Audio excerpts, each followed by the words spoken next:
খ্রিস্টানরা তাদের নবীর জন্মদিবস পালন করেছেন, আমাদের নবীর জন্মদিন আমরা পালন করলে সমস্যা কি? এই শুরু করলেন তিনি, এবং তারপর থেকে এটা শুরু হয়ে গেল।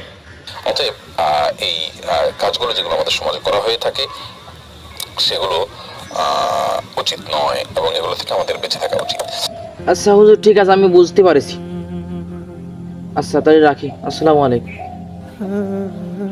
তাহলে এই মানুষগুলো যে রবিউল আউয়াল মাস আসলেই জন্মদিন পালন করে নবীজির, এরা কোয়ান্তে শুনিয়া সেই সমস্ত পালন করে, আমার তো মাথায় আসে না।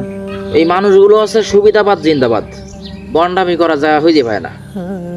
যত সব হিন্দুদের কালচার আমাদের ভিতরে এনে ঢুকছে।